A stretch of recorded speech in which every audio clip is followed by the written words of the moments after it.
नमस्कार, मैं हूं चरण सिंह राजपूत और आप देख रहे हैं द न्यूज़ 15 बिहार। बिहार में मिथिलांचल राज्य का सपना देखने वाले लोगों को क्या राहत मिलने वाली है? मिथिलांचल राज्य की मांग को लेकर जो लोग आंदोलन कर रहे हैं, क्या वो लोग अब खुशी की लहर में डूबने वाले हैं? मिथिलांचल की जो मांग उठाई जा रही है, क्या वह फलीभूत होने वाली है? जिस तरह से विधान परिषद में प्रतिपक्ष नेता राबड़ी देवी ने मैथिली भाषा में अनुवाद करने पर संविधान का केंद्र सरकार की सराहना की और मिथिलांचल राज्य को अलग राज्य बनाने की मांग की, तो फिर से बिहार में एक बंटवारे की चर्चा शुरू हो चुकी है। मिथिलांचल राज्य को अलग राज्य बनाने की चर्चा शुरू हो चुकी है। अब इस बात में दम इसलिए लग रहा है, भारतीय जनता पार्टी तो पहले से ही मिथिलांचल को अलग राज्य बनाने की मांग करती रही है और जिस तरह से राबड़ी देवी ने विधान परिषद में यह मांग उठाई, तो ये माना जा रहा है कि यह कहीं ना कहीं लालू प्रसाद यादव की रणनीति है। यह कहीं ना कहीं लालू प्रसाद यादव का दिमाग है। दरअसल लालू प्रसाद यादव को यह लगता है कि मिथिलांचल क्षेत्र में जिस तरह से दरभंगा में एम्स बनाया गया, जिस तरह से मिथिलांचल क्षेत्र में एयरपोर्ट बनाया गया, तो एक तरह से भारतीय जनता पार्टी ने काफी कुछ हद तक अपने पक्ष में कर लिया है लोगों को। और जिस तरह से IMY समीकरण लालू प्रसाद यादव का गड़बड़ा रहा है, तो लालू प्रसाद यादव यह चाहते हैं कि अलग राज्य बनाकर मिथिलांचल को वह मिथिलांचल के लोगों की सहानुभूति बटोर लें। वहाँ के लोगों का जो रुझान भारतीय जनता पार्टी की ओर जा रहा है, वह RJD की ओर मोड़ लिया जाए। ऐसे में प्रश्न ये उठता है कि बंटवारे के विरोध में रहने वाले लालू प्रसाद यादव अब मिथिलांचल राज्य की मांग अपनी पत्नी राबड़ी देवी से क्यों कराने लगे हैं। दरअसल जिस तरह से भारतीय जनता पार्टी का हिंदुत्व कार्ड चल रहा है, जिस तरह से उत्तर प्रदेश के मुख्यमंत्री योगी आदित्यनाथ ने बोला कि बटेंगे तो कटेंगे, योगी आदित्यनाथ का यह नारा चल निकला है। जिस तरह से हरियाणा में, महाराष्ट्र में भारतीय जनता पार्टी ने जबरदस्त जीत दर्ज की है, उसी हिसाब से बिहार में लालू प्रसाद यादव का MY समीकरण गड़बड़ा रहा है। और जिस तरह से अभी उपचुनाव में चारों सीटें जो है NDA ने जीत ली, तो कहीं ना कहीं मजबूर हो चुके हैं लालू प्रसाद यादव और उनके बेटे तेजस्वी यादव अपनी रणनीति बदलने के लिए। और अब जो है RJD MY समीकरण पर काम न करके A to Z समीकरण पर काम कर रही है। और तेजस्वी यादव ने जो विधानसभा चुनाव जीतने का रोड मैप तैयार किया है, उसमें जहां नौकरी की बात है, वहीं आरक्षण की भी बात है, जातीय जनगणना की भी बात है। लेकिन एक प्रश्न इस समय ये उठ रहा है कि लालू प्रसाद यादव ने राबड़ी देवी से जो विधान परिषद में ये जो मांग उठवाई है,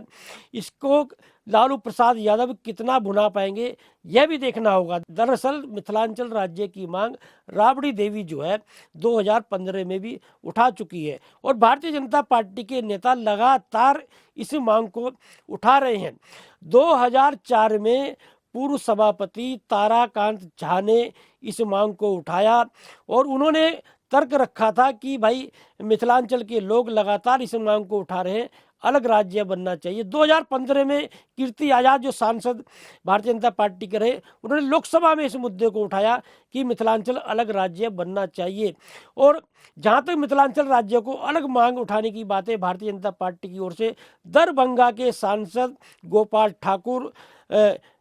मधुबनी के सांसद अशोक कुमार और दरभंगा के ही विधायक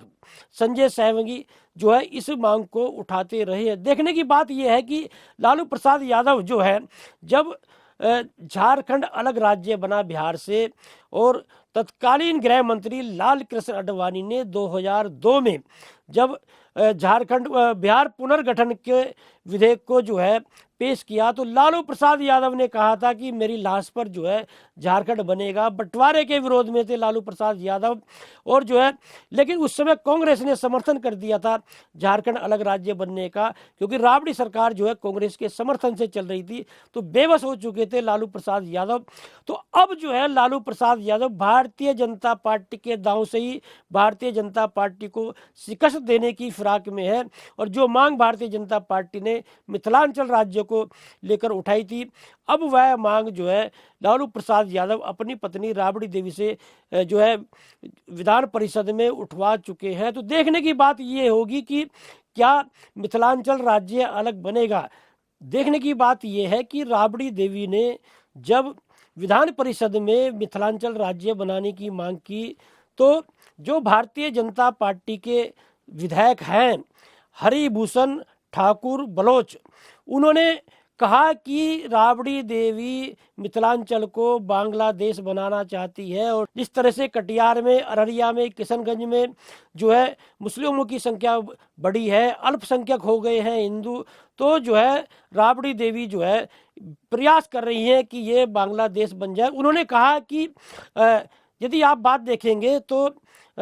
हरिभूषण ठाकुर बलोच जो है उन्होंने मांग उठाई थी जो है केंद्र शासित प्रदेश की, और उन्होंने जो मांग उठाई थी वह ये मांग थी कि किशनगंज, अररिया, कटिहार, पूर्णिया के साथ में झारखंड के जो जिले हैं देवघर, गोड्डा और जिस तरह से जो है साहेबगंज, और उसके बाद में जो है पाकुड़ जिलों को मिलाकर, और पश्चिम बंगाल के जो जिले हैं मुर्शिदाबाद और मालदा, इन जो मुस्लिम बहुल जिले हैं इन्हें मिलाकर एक अलग राज्य बना दिया जाए, केंद्र शासित प्रदेश। क्योंकि ये मानना है भारतीय जनता पार्टी के नेताओं का कि यहाँ पर जो है घुसपैठिया आते हैं और अपनी पत्नियों को जो है चुनाव लड़वाते हैं आगे करके, यहाँ की जो है महिलाओं से शादी करते हैं। और यदि आप बात देखेंगे इस मुद्दे को जो है निशिकांत ठाकुर ने भी जो है वो लोकसभा में उठाया था, और झारखंड के मुद्दे को उठाते हुए उन्होंने कहा था कि झारखंड में कम से कम 100 गांव ऐसे हैं जिसमें बांग्लादेश घुसपैठी आए, और उन्होंने यहाँ की लड़कियों से शादी की और उन लड़कियों को जो है चुनाव लड़वाया। मतलब 100 गांव में ऐसे बहुत से प्रधान हैं जिनके जो है पति जो है वो घुसपैठिया हैं। तो भारतीय जनता पार्टी का प्रयास ये है कि मिथिलांचल के जिलों को जोड़कर, झारखंड के कुछ जिलों को जोड़कर, पश्चिम बंगाल के कुछ जिलों को जोड़कर एक अलग जो है प्रदेश बनाया जाए जो केंद्र शासित प्रदेश हो। मतलब एक तरह से जो मुस्लिम बहुल जिले हैं वो उन्हें अलग कर देना चाहती है भारतीय जनता पार्टी। लेकिन लालू प्रसाद यादव का प्रयास ये है कि मिथिलांचल राज्य बनाकर जो है मिथिलांचल के लोगों की सहानुभूति बटोर ली जाए। लेकिन ये जरूर देखना होगा कि आज की तारीख में भारतीय जनता पार्टी जो हिंदुत्व की राजनीति कर रही है, हिंदुत्व की राजनीति में कहीं ना कहीं बिहार के चाहे उनके सहयोगी दल जदयू हो, चाहे जो है विपक्ष की पार्टी आरजेडी हो, कांग्रेस हो, सभी दल जो है मजबूर हो गए हैं कहीं ना कहीं अपनी रणनीति बदलने को। जिस तरह से आपने देखा होगा ललन सिंह जो है वो कहते हुए दिखाई दिए अपने कार्यकर्ताओं से मुजफ्फरपुर में कि मुसलमान जो है हमें वोट नहीं देते हैं। जो देवेश ठाकुर हैं समस्तीपुर के सांसद, उन्होंने कहा था कि भाई मेरी जीत में मुसलमानों और यादवों का योगदान नहीं है, उनका जो है मैं कोई काम नहीं करूंगा। तो भारतीय जनता पार्टी की जो हिंदुत्व की राजनीति है, योगी आदित्यनाथ की जो कट्टरता की राजनीति है, उसने मजबूर कर दिया विपक्ष को कहीं ना कहीं रणनीति बदलने को। तो देखने की बात ये होगी कि बिहार में जो समाजवाद की बात करते थे लालू प्रसाद यादव, समाजवाद की बात करते थे जो है जदयू नेता नीतीश कुमार, तो क्या उनकी रणनीति आगे किस तरह की बदलने वाली है। एमवाई पर लगातार बिहार पर शासन करने वाले लालू प्रसाद यादव क्या एमवाई समीकरण को अब साध नहीं पा रहे, ए टू जेड की जो बात तेजस्वी यादव कर रहे हैं। तो भारतीय जनता पार्टी का जो इस समय जो है हिंदुत्व काट चल रहा है उसे रोकने में जो है लालू प्रसाद यादव कितने सफल हो पाएंगे बिहार में, देखना ये होगा आने वाले विधानसभा चुनाव में।